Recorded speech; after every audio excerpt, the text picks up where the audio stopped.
You are watching for the greater good. Hello guys, Assalamu alaikum. Hope you guys are doing well and we are back to continue our series of tutorials regarding pandas. Till now we have completed two parts of this series and now the third one is here.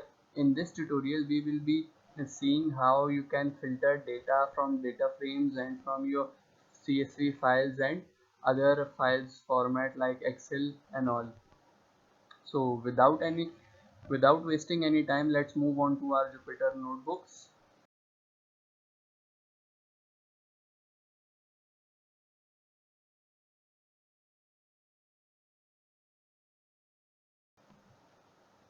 Here, as you guys can see, we have completed working with pandas and data selection and pandas. Now it is the time for third one, filtering data.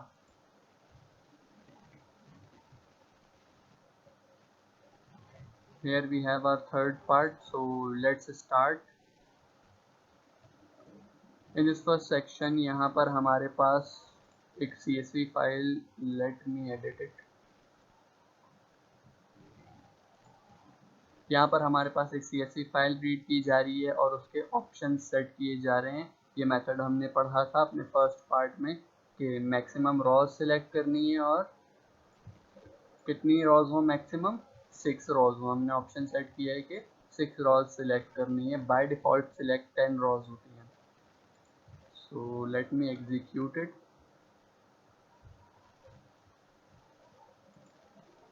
And you guys can see here we have our data frame in which we have only 6 rows as I specified here.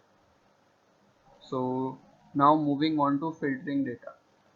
The basic syntax जो हमारे पास है वो है this one, ये वाला. Data frame, column name क्या, जो हमारा इस डेटा फ्रेम का कोई भी एक कॉलम नेम है जिसके थ्रू हमें डेटा फिल्टर करना है. और फिर किस वैल्यू पर डेटा फिल्टर करना है वो यहाँ पर हमारे पास आएगी. वैल्यू क्या होगी, जो हमारी इस कॉलम के अंदर यहाँ रिटर्न होंगी, कॉलम की एंट्रीज होंगी. दिस कॉलम की, ये कॉलम नेम जो हम यहाँ पर देंगे उसकी जो भी एंट्रीज होंगी वो वैल्यू यहाँ पर आएगी. उसके अकॉर्डिंग हमारा डेटा फिल्टर होगा. So let's try it once. Data frame open sourcer, हमने क्या आर्ग्यूमेंट दिया, ओपन सोर्सर दिस वन, ये कॉलम हमने दिया है. और वैल्यू क्या दी है हमने, नेवर, कि भाई ओपन सोर्सर के कॉलम में, इस डेटा फ्रेम में ओपन सोर्सर के कॉलम में जहाँ भी नेवर वैल्यू है अब वो हमें बता दो. अब इसके बताने का तरीका क्या है, पांडास हमें ऐसे बताती है कि भाई जहाँ पर भी नेवर होगा वहाँ पर सारी रॉज में वैल्यू ट्रू लिखी हुई आएगी और जहाँ नेवर नहीं होगा वहाँ फॉल्स लिखी हुई आएगी. So let's check it out. Here we have 6 rows, 0, 1, 2. We can check it.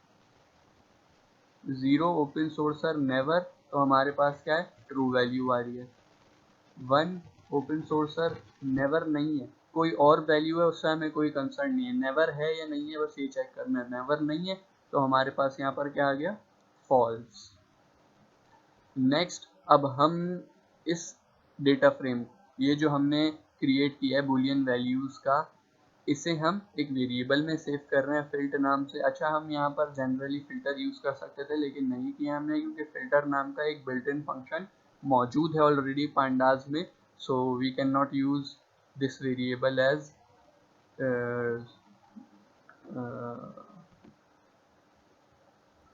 User defined variable. तो हमने क्या किया भाई, बस ये जो हमारी स्टेटमेंट थी इसे किस में सेव कर दिया, एक वेरिएबल में सेव कर दिया. नेक्स्ट, इसे एग्जीक्यूट कर लेते हैं. नेक्स्ट, अब हम इस डेटा फ्रेम को किसके थ्रू एग्जीक्यूट करेंगे, इस फील्ड के थ्रू. अब हमने क्या आर्ग्यूमेंट दिया है इस डेटा फ्रेम में अपने, कि ये फील्ड, इस फील्ड के अंदर जो डेटा है उसके अकॉर्डिंग हमें डेटा फ्रेम दिखाए. तो अब हमारे पास हमारा डेटा क्या होगा, फिल्टर होकर आएगा. As you guys can see कि हमारे पास रो 1 नहीं आई है, क्यों, क्योंकि उसमें ओपन सोर्सर की वैल्यू नेवर नहीं थी. हमारे पास सिर्फ वही रोज आएंगी जिनमें फिल्ड के अकॉर्डिंग डेटा होगा, जो डेटा हमारे फिल्ड वेरिएबल के अंदर है उसके अकॉर्डिंग ही डेटा हमारे पास फिल्टर होकर आएगा।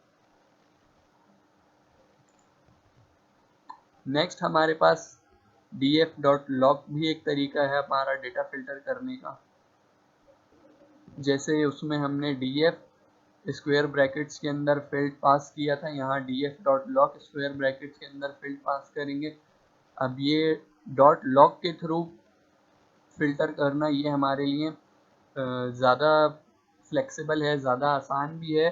क्यों? क्योंकि इसके अंदर हमारे पास कुछ और वेरिएशंस भी हैं, कुछ और आर्ग्यूमेंट्स भी हैं जो हम पास करके और अपने डेटा को क्लोजली फिल्टर कर सकते हैं। As you guys can see the work has same ही आया हमारे पास ओपन सोर्सर में सब नेवर।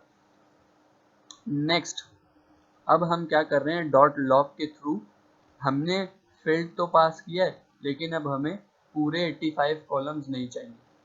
हमें जो भी कॉलम्स चाहिए हमने क्या किया, column name, first column name, फिर कॉलन हमारी रेंज के लिए, और फिर लास्ट कॉलम नेम कि हमें डेटा चाहिए रिस्पोंडेंट से लेकर स्टूडेंट तक का। उसके आगे जो भी है उससे हमारा कोई कंसर्न फिलहाल नहीं है। तो इसे एग्जीक्यूट करके देखते हैं। As you guys can see के 6 रॉज आई हैं, सिर्फ वही आई हैं जिनमें ओपन सोर्सर की वैल्यू क्या है, नेवर है, और कहाँ से कहाँ तक आई हैं, रिस्पोंडेंट से लेके स्टूडेंट तक।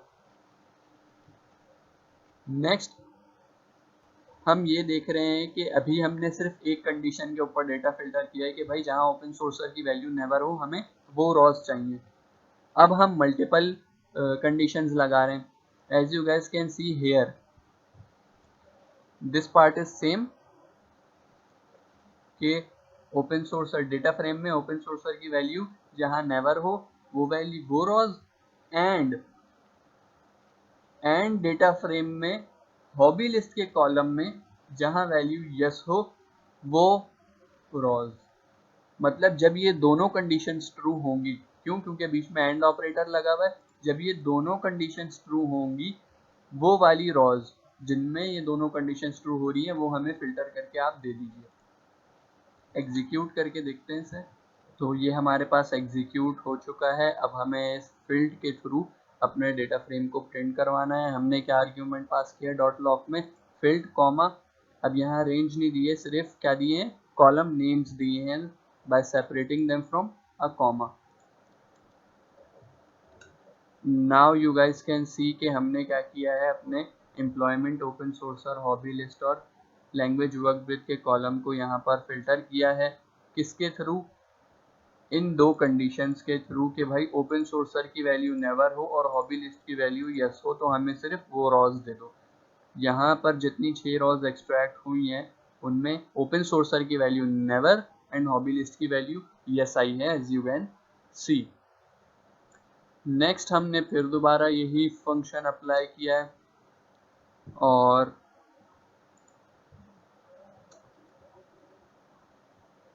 फिर हमने यहाँ पर कुछ चीज़ों को इग्नोर होते हुए देखा है। कैसे? कि हमने यहाँ हॉबी लिस्ट में नो वैल्यूज भी देखने को मिल रही हैं, हॉबी लिस्ट में वैल्यूज नो भी हैं। क्यों? क्योंकि यहाँ इस कंडीशन में हमने एंड ऑपरेटर यूज नहीं किया, और ऑपरेटर यूज किया है। As you guys can see, और ऑपरेटर में या की कंडीशन होती है, या तो एक कंडीशन ट्रू हो, या तो राइट हैंड साइड वाली कंडीशन ट्रू हो, या लेफ्ट हैंड साइड वाली कंडीशन ट्रू हो। एंड में हमारे पास दोनों कंडीशंस ट्रू होनी थी, तो दोनों जगह नेवर एंड यस आया था। अब यहाँ पर नेवर भी है और यस भी है, नेवर भी है और नो भी है। नेक्स्ट हमारे पास है नॉट। नेक्स्ट हमारे पास है ये condition with the operator not. हमने फील्ड पास किया है और अपने 4 कॉलम नेम पास किए हैं, लेकिन यहाँ नॉट का साइन लगाया है कि भाई जहाँ ओपन सोर्सर की वैल्यू नेवर नहीं हो और जहाँ हॉबी लिस्ट की वैल्यू यस नहीं हो वहाँ की रॉज हमें चाहिए। सो ना ओपन सोर्सर की वैल्यू यस है और ना हॉबी लिस्ट की वैल्यू ना ओपन सोर्सर की वैल्यू नेवर है और ना हॉबी लिस्ट की वैल्यू यस है। तो ये थे हमारे एंड ऑपरेटर, और ऑपरेटर और नॉट ऑपरेटर, जो हम फिल्टरिंग की कंडीशंस के अंदर मल्टीपल कॉलम्स के अकॉर्डिंग डेटा फिल्टरिंग पे अप्लाई कर सकते थे। नेक्स्ट हम यूज़ कर रहे हैं ग्रेटर देन और लेस देन, कि जिसमें हम चेक कर सकें कि इस एज से बड़े एम्प्लॉयज़ का डेटा या इस एज से छोटे एम्प्लॉयज़ का डेटा। सो एक वेरिएबल क्रिएट किया है ओवर एज, डेटा फ्रेम के अंदर एज कॉलम में वैल्यू जहाँ भी ग्रेटर देन 17 हो तो वो क्या होंगे, ओवर एज होंगे। और उसी तरीके से हमने डेटा फ्रेम में ओवर एज पास कर दिए और कौन कौन से कॉलम्स पास कर दिए जो हमें रिक्वायर्ड थे। एग्जीक्यूट करें इसे तो as you guys can see कि हमारे पास डेटा सिर्फ उन्हीं का आ रहा है जो ग्रेटर देन 17 एज के हैं, लेस देन 17 और 17 एज के भी नहीं आ रहे। इसी तरीके से हम यहाँ ग्रेटर देन के अलावा लेस देन भी यूज़ कर सकते हैं, लेस देन इक्वल टू भी यूज़ कर सकते हैं, ग्रेटर देन इक्वल टू भी यूज़ कर सकते हैं। नेक्स्ट हमारे पास एक मोस्ट इम्पॉर्टेंट फंक्शन है जिसे इज इन कहते हैं। Is in function is really important कि हम उसके अंदर एक कॉलम के अंदर और मज़ीद डेटा को फिल्टर कर सकते हैं, एक कॉलम में भी और डेटा फिल्ट्रेशन अप्लाई कर सकते हैं यूजिंग कंडीशंस एंड ऑपरेटर्स। अभी तक हमने जितने भी अपनी फिल्ट्रेशन की है वो की है सिंगल वैल्यू के ऊपर। कंडीशंस मल्टीपल थी लेकिन वैल्यू हमारे पास क्या थी, सिंगल थी। लेकिन अब हम अप्लाई कर रहे हैं हमारी फिल्ट्रेशन मल्टीपल वैल्यूज पे।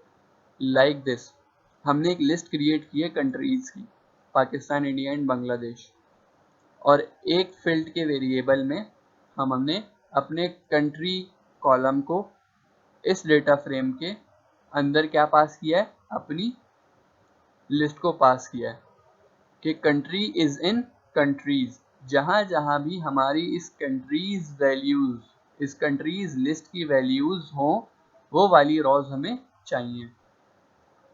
एक बार फिर रिपीट करते हैं, जहां जहां भी कंट्री के कॉलम में कंट्रीज लिस्ट की वैल्यूज हो, पाकिस्तान हो, इंडिया हो या बांग्लादेश हो, और अगर मैं एक दो कंट्रीज और ऐड कर दूं वो भी हो, तो हमें वो रॉज चाहिए। और फिर हमने क्या किया, अपने लॉग के फंक्शन में ये फील्ड पास किया एंड देन अपने स्पेसिफाइड कॉलम क्या किए, एक्सट्रैक्ट करवाएं। So here we have our country column, जिसमें हम देख सकते हैं कि हमारे पास इंडिया है, पाकिस्तान है और बांग्लादेश की भी रॉज होंगी, बेशक यहाँ बीच में मर्ज हो गई हों, क्योंकि हमने ऑप्शन सेट किए हुए अपने 6, तो हमारे पास कितनी रॉज आएंगी, 6 ही रॉज आएंगी। नेक्स्ट स्पेसिफिकेशंस देखते हैं और क्या क्या है इसके अंदर। Look at this command, this statement. हमने फील्ड के डेटा में, फील्ड के वेरिएबल में अपने डेटा फ्रेम के अंदर कंट्री कॉलम पे इज इन अप्लाई किया है कि भाई इंडिया, पाकिस्तान या बांग्लादेश की जहाँ जहाँ वैल्यूज़ हों वो वाली रॉज, एंड जहाँ एज ग्रेटर देन 18 हो वो वाली रॉज, एंड जहाँ student, yes full time student हो ये भी हो, वो रॉज हमें क्या चाहिए, एक्सट्रैक्ट करवा दो। सही है, अब हम इसे एग्जीक्यूट करते हैं। फील्ड का वेरिएबल हमारा डेटा सेव कर चुका है और हमने यहाँ स्पेसिफाइड कॉलम अपने एक्सट्रैक्ट करवाए हैं और फील्ड पास कर दिया है df.log के अंदर। So as you guys can see कि यहाँ हमारे पास एज ग्रेटर देन 18 आ रही है, स्टूडेंट हमारे पास आ रहा है yes full time, yes full time, and country हमारे पास क्या आ रहे हैं, इंडिया, पाकिस्तान, और इसके अलावा जो डेटा हमने स्पेसिफाई किया है उसके अलावा कोई डेटा नहीं आ रहा है।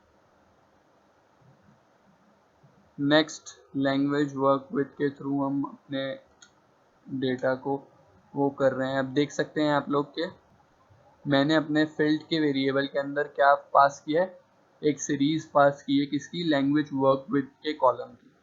सही है, अब हमारे फील्ड के वेरिएबल में ये सारी वैल्यूज मौजूद है, एक एक, ये है मेरे एक कॉलम वैल्यू। सो नेक्स्ट अब हम इसे एट्रीब्यूट्स के थ्रू फिल्टर करेंगे, चेक करेंगे कि हमारे पास क्या क्या मौजूद है इन लैंग्वेजेस के अंदर।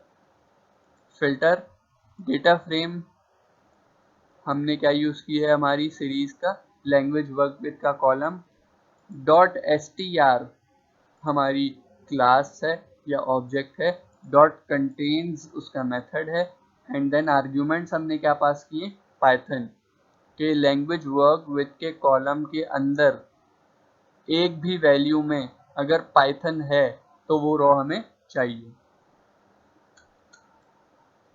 तो हमने क्या देखा कि हमारे पास 0 पे ट्रू आ रहा है, 0 में यहाँ एज यू कैन सी कि यहाँ पाइथन लैंग्वेज मौजूद है।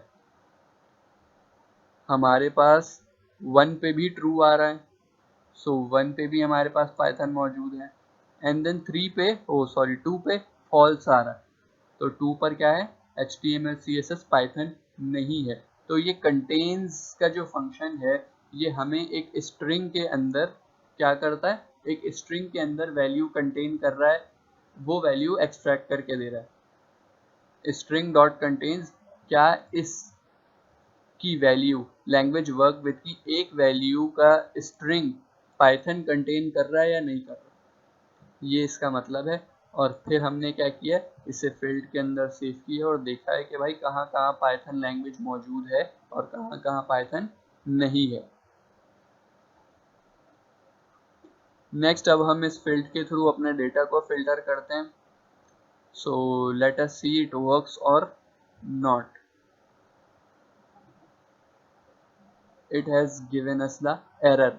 एरर आया है हमारे पास, क्यों, क्योंकि हमारी इस सीरीज में ये जो फील्ड की हमारी सीरीज है इसमें बूलियन वैल्यूज के अलावा नैन वैल्यूज भी हैं।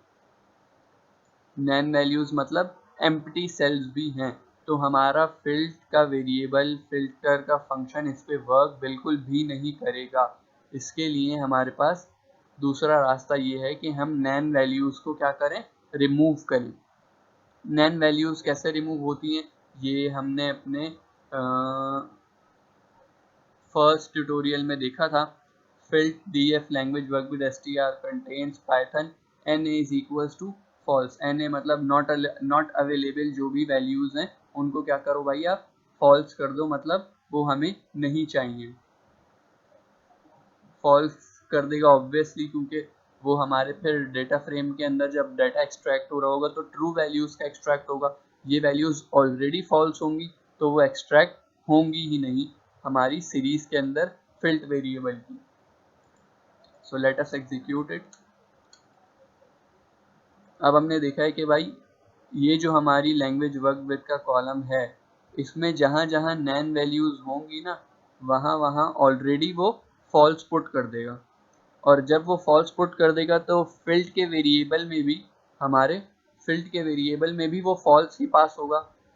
और जब फील्ड के वेरिएबल में फॉल्स पास होगा तो यहाँ हमारे पास वो रो एक्सट्रैक्ट होकर आएगी ही नहीं।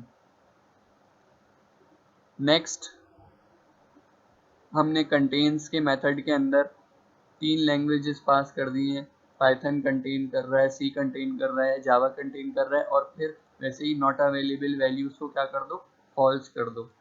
एग्जीक्यूट करते हैं इसे। It also gives us error. Why? Because हमने यहाँ पर स्ट्रिंग वैल्यूज पास की हैं जबकि हमें एक लिस्ट पास करनी है लाइक दिस। यहाँ पर हमने कंटेन्स में क्या किया कि अगर हमें मल्टीपल वैल्यूज चाहिए तो हम क्या पास करेंगे, एक पूरी लिस्ट पास करेंगे। So let's check if it works or not. It also doesn't work. Let's try another way. अब हम अपनी फील्ड के वेरिएबल में जो वैल्यूज पास कर रहे हैं वो पास कर रहे हैं यूजिंग और ऑपरेटर। और ऑपरेटर मतलब कि पाइथन हो या जावा हो तो हम क्या कर सकते हैं, अपनी रॉस को एक्सट्रैक्ट कर सकते हैं।